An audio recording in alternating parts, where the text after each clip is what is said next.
Have you been marked for survival? Do you think you know the answer? Think again. How would you answer that question? Have you received the mark? Perhaps this morning you were more concerned about, do you have your lapel card on so that you could gain entry to the auditorium?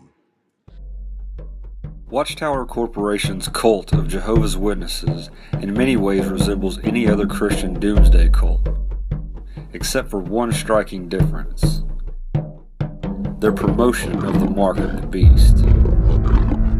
Witnesses often reference a mark on the forehead in a figurative sense based off of a literal mark mentioned at Ezekiel 9:4. Jehovah said to him, "Go through the city, through Jerusalem, and put a mark on the foreheads of the men who are sighing and groaning over all the detestable things that are being done in the city."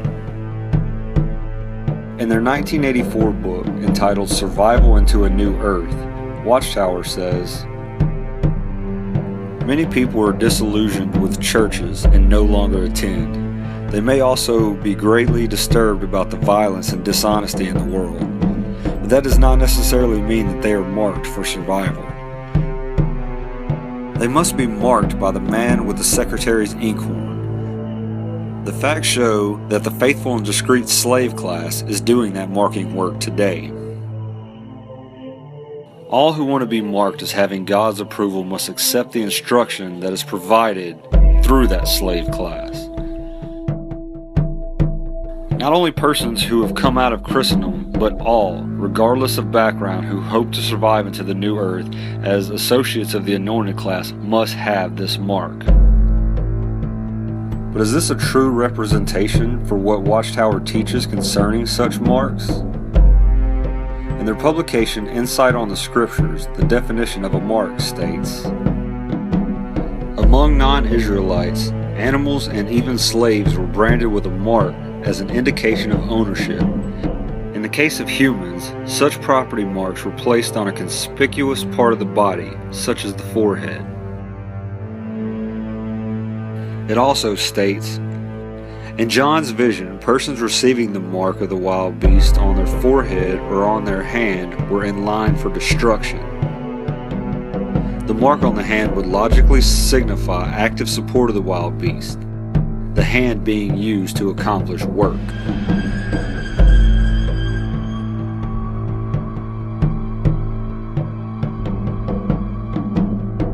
So what is the witness's stance pertaining to a mark on the hand? In the May 15th, 1952 Watchtower is quoted as saying, "You are being marked today, in your forehead or in your right hand, no matter whether you are man or woman, boy or girl, white or colored. You are no exception. It is your mark of destiny, and your opportunity for life in a clean, righteous new world depends upon it. We are living in the days of the fulfillment of strange prophecies, and it is this fact that makes it appropriate to speak of a symbolic mark on the forehead or hand." The only scriptural reference to a mark on the hand can be found at Revelation 13, verses 16 and 17. "It puts under compulsion all people, the small and the great, the rich and the poor, the free and the slaves, that these should be marked on their right hand or on their forehead, and that nobody can buy or sell except a person having the mark, the name of the wild beast, or the number of its name."